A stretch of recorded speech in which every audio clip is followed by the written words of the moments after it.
Is John Carpenter one of the greatest minds of all time? One of the greatest directors of all fucking time? Or is it just me? I think I'm right on this one.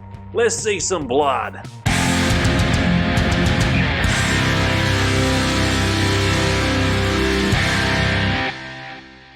What's going on? Welcome back to the channel. I am Rob, and we are doing the 1982 John Carpenter's The Thing, directed by John Carpenter. And if you don't know fucking John Carpenter movies, you've been living under a goddamn rock. Christine, Halloween, The Fog, They Live. Oh, this one stars Kurt Russell, and I'll give you the hot tip. No one talks about Kurt Russell as much as they should. He is damn underrated. He's done so many fucking goddamn good movies. He is a fucking star. And talking about stars, Keith David is in this as well. Keith David was in John Carpenter's They Live, and damn, he is a damn good actor. He's so convincing. You never want him to die when you see him in a movie. I always want him to be the survivor. I want him to be the hero. And goddamn, he plays a good role in this as well. Basic storyline, if you don't know it, there are a bunch of researchers out in the Antarctic, and they're haunted and hunted by a shape-shifting alien, taking the appearance of these researchers one by one. Love it. Now, just the score alone at the start of this movie gets me going.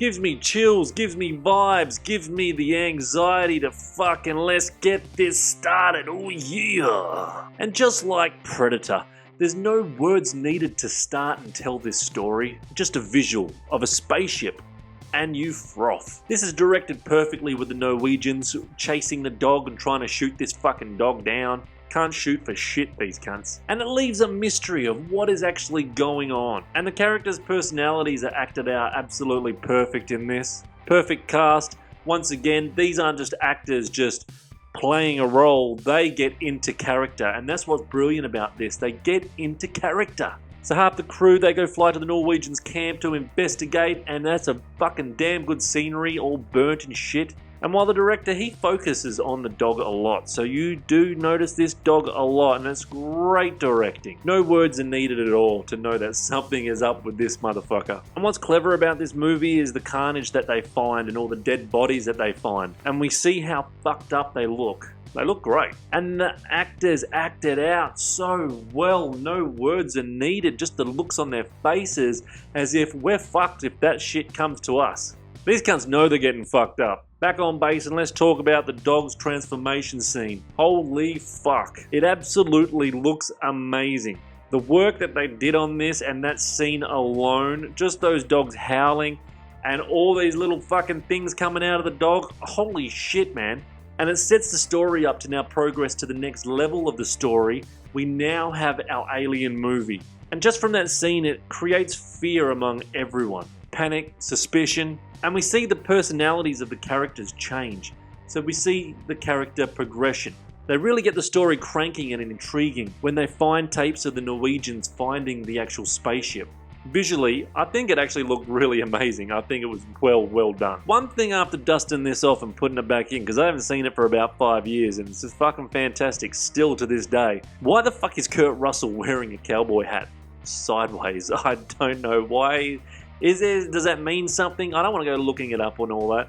Fucking, why is he wearing his fucking cowboy hat sideways? That made me laugh. The whole time, the whole movie. The way we finally see the Thing take a human, Bennings, is just fucking absolutely outstanding. The dialogue that they have in this movie, once everyone is suspicious of each other, is just absolute fantastic as well. It's kind of like they've got cabin fever and they're going crazy. And I know I say perfection a lot, but when something is perfect, it deserves to be said. We got great death scenes in this movie. The defib death scene, holy shit, hands down one of the greatest ever. Fucking hell, his stomach chopped off his fucking hands. Another piece of cinema perfection is the blood sample scene. The anxiety of it, of them slowly testing each person's blood to see who is the fucking alien. Who is the Thing? And it makes you anxious. It doesn't matter how many times you watch this movie, it makes you fucking anxious when you watch it. It's fantastic, and if it didn't make you jump, you're a fucking hero, because I tell you what, fucking, you don't expect when it happens, and I had a little fucking jump. Movies don't make me jump. The final 30 minutes of this movie is absolute pure chaos and pure entertainment. The death scenes are out of this fucking world, I'm telling you. The effects are just fucking outstanding, and the story is written and directed to perfection. Why does this guy keep saying perfection? The ending is basic, but it's pretty wild visually. Man, I gotta tell you, these effects to this movie are out of this world. For 1980s, this is insane, and if you have not seen The Thing, fucking see it now.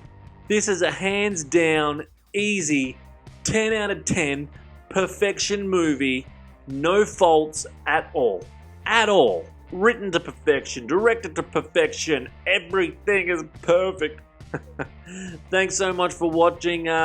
This was a perfect movie to me. It's in my fucking top 10 of all times. Love this fucking movie. Gets you every time you watch it. Speaking of watching, make sure you watch Wednesdays. We do movie drafts, me and Adzi, which are good fun, good laugh. We draft movies like this. We've got the best death scenes as well on there. Have a look at that one. The defibrillator one is in there. And I do retro and new movies reviews as well. And until next time, like, subscribe, do what the fuck you want. Say hi to your mum for me. I'll be back next time. See you.